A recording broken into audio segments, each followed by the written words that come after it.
വെള്ളാപ്പള്ളിക്കെതിരെ ഗുരുതര പരാമർശങ്ങളുള്ള വിജിലൻസ് റിപ്പോർട്ടിന്റെ പകർപ്പ് പീപ്പിളിൽ നിന്ന് ലഭിച്ചു.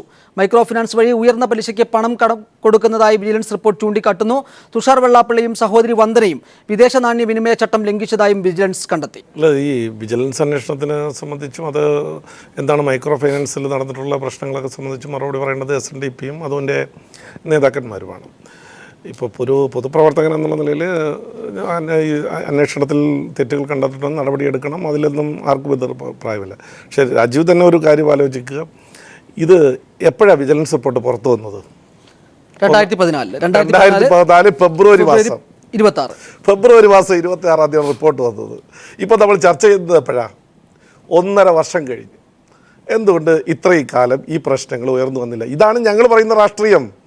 വെള്ളാപ്പള്ളി അവരുടെ ആരുടെയെങ്കിലും പോക്കറ്റ് സംഘടനയായി SNDPയും കൊണ്ട് നടന്നിരുന്നുവെങ്കിൽ ഇവർക്ക് ആർക്കും ഒരു പ്രശ്നമില്ല. പത്മകുമാർ ബഹുമാനായ നമ്മുടെ വക്കീല് ഈ നിയമത്തെ സംബന്ധിച്ച് ഒരു അജ്ഞനായിക്കൊണ്ട് സംസാരിക്കുന്നതാണെന്ന് ഞാൻ കരുതുന്നില്ല. അദ്ദേഹത്തിന് നിയമം അത്യാവശ്യം അറിയാമെന്നുള്ള തിരുവനന്തപുരം ജില്ലാ കോടതിയിലെ ഒരു പ്രമുഖ വക്കീലാണ്. ഒരു കാര്യം അറിയാമല്ലോ, CRPCയിൽ 156 ക്ലോസ് 3 എന്ന് പറയുന്നത് ആർക്ക് വേണമെങ്കിലും ആർക്കെതിരെ വേണമെങ്കിലും പരാതികൾ കൊടുക്കാം. അതാണ് ആ ക്ലോസ് പറയുന്നത്. ഇവിടുത്തെ പ്രശ്നം, അരൂരിലെ JSSൻ്റെ മണ്ഡലം സെക്രട്ടറി CP വിജയൻ തൃശ്ശൂരിലെ വിജിലൻസ് കോടതിയിൽ അദ്ദേഹം ഒരു പ്രൈവറ്റ് കംപ്ലയിൻറ്റ് 156 ക്ലോസ് 3 അനുസരിച്ച് ഒരു പ്രൈവറ്റ് ന്യായം ഫയൽ ചെയ്യുന്നു. പ്രൈവറ്റ് ന്യായം ഫയൽ ചെയ്യുമ്പോൾ അതിനെ സംബന്ധിച്ച് അന്വേഷണം നടത്തി അതിനകത്ത് റിപ്പോർട്ട് സമർപ്പിക്കാൻ തൃശ്ശൂരിലെ വിജിലൻസ് കോടതി ഉത്തരവിടുന്നു. അവിടെ എന്താണ് അന്വേഷണം വേണ്ടത്?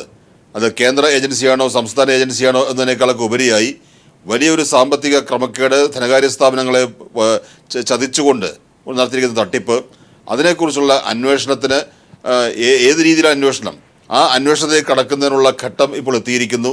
അതിനാവശ്യമായ തെളിവുകൾ, അതായത് വിജിലൻസ് റിപ്പോർട്ട് എന്ന് പറയുമ്പോൾ അത് ഉൾപ്പെടെ നമുക്ക് അതിനെ സഹായിക്കുന്ന, ന്യായീകരിക്കുന്ന സാഹചര്യങ്ങൾ ഇപ്പോൾ ഉണ്ടായിരിക്കുന്നു. ബാക്ക്വേർഡ് ഡെവലപ്മെൻറ്റ് കോർപ്പറേഷൻ്റെ ഡോക്യുമെൻറ്റ്സ് ഇവിടെ അവൈലബിൾ ആണ്. ഇപ്പോൾ BSൻ്റെ കയ്യിലും ഉണ്ട്, നമ്മുടെ കയ്യിലും ഉണ്ട്. 4% പലിശയ്ക്ക് എടുക്കുന്നു, 12%, 14% കൊടുക്കുന്ന രേഖകളുണ്ട്. അപ്പോൾ പലപ്പോഴും ഇവർ തെറ്റിദ്ധരിപ്പിക്കാറുണ്ട് ആൾക്കാരെ. കാര്യം ഈ വിഷയം അറിഞ്ഞുകൂടാത്തതുകൊണ്ട്. ഒന്ന്, ബാക്ക്വേർഡ് ഡെവലപ്മെൻറ്റ് കോർപ്പറേഷന് എടുക്കുന്ന സമ്പത്ത്, കൊടുക്കുന്ന സമ്പത്ത്, ഇതിൻ്റെ ഇടയിലുള്ള സമ്പത്ത് പലിശ ഇവിടെ പോയെന്നാണ് നമുക്ക് ചോദ്യം ചെയ്യേണ്ടത്. It's very simple. ഒരു ചെറിയ എൻക്വയറി ഇട്ടാൽ ഇതെല്ലാം തെളിയും. 2, ബാങ്കിൽ നിന്ന് എടുക്കുന്ന ഫണ്ട്. ഇപ്പോൾ ബാങ്കിൽ എടുക്കുന്ന ഫണ്ട് എന്ന് പറഞ്ഞാൽ നേരത്തെ ഇവർ പറഞ്ഞ് ഇവർ NOC കൊടുക്കുന്നെന്നും ഇവരെ ക്ലിയറൻസ്, ഈ NOCയുടെ ആവശ്യമേ ഇല്ല. പത്മകുമാറിന് പറഞ്ഞ കാര്യങ്ങൾക്ക് ഒരു മറുപടി പറഞ്ഞിട്ട് രാജീവിൻ്റെ ചോദ്യങ്ങൾക്ക് ഞാൻ ഉത്തരം പറയാം. എനിക്ക് പത്മകുമാർ എന്താണ് ഇത്ര വിഷമിക്കുന്നതെന്ന് എനിക്ക് മനസ്സിലാകുന്നില്ല. ഇന്നലെ ബഹുമാനപ്പെട്ട വെള്ളാപ്പള്ളി നടേശൻ പറഞ്ഞത് ഞങ്ങളിനി ഇടതുമുന്നണിയുമായിട്ട് കൂട്ടുകൂടാൻ പോവുകയാണെന്നാണ്. അപ്പോൾ ഈ പത്മകുമാറിൻ്റെ BJP നേതാവിന് എന്താ ഇത്ര സങ്കടവും ദേഷ്യവും ഒക്കെ? അതൊരു അത് വെള്ളാപ്പള്ളി നടേശൻ ഇതിലെയും നിലപാടെടുത്തിട്ടില്ല. അദ്ദേഹത്തിൻ്റെ ഇപ്പോഴത്തെ നിലപാട്, പല നിലപാടുകൾ കഴിഞ്ഞു, അദ്ദേഹത്തിൻ്റെ ഇപ്പോഴത്തെ നിലപാടെന്ന് പറഞ്ഞാൽ ഇടതുമുന്നണിയുമായിട്ട് കൂട്ടുകൂടുക എന്നുള്ള ലക്ഷ്യം അദ്ദേഹം മുന്നോട്ട് വെച്ച് കഴിഞ്ഞിരിക്കുന്നു. ഈ പശ്ചാത്തലത്തിൽ BJPക്ക് അങ്ങനെ ഈ കാര്യത്തിൽ ഒരു ഖേദപ്രകടനവും ഒരു വിഷമപ്രകടനവും ആവശ്യമില്ല എന്ന് അദ്ദേഹത്തെ ഓർമ്മിപ്പിക്കുന്നു. രണ്ടാമത്തെ കാര്യം, എന്തിനിപ്പോൾ കുത്തിപ്പൊക്കി എന്നുള്ള അദ്ദേഹം ചോദിച്ചു.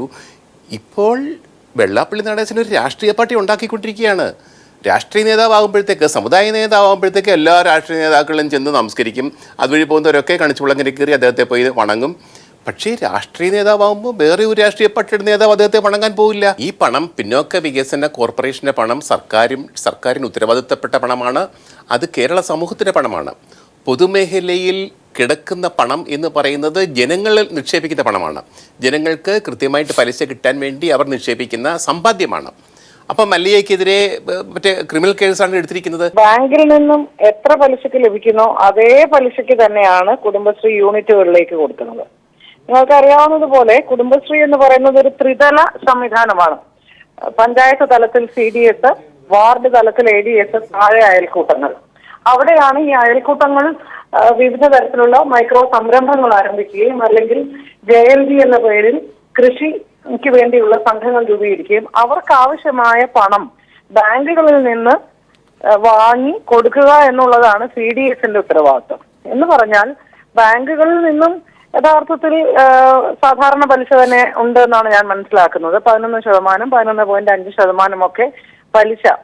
പക്ഷേ നമുക്കറിയാം, ഒരു ബാങ്കിൽ പോയി സാധാരണക്കാർക്ക് പലിശയ്ക്ക് വായ്പ എടുക്കാൻ കഴിയില്ല.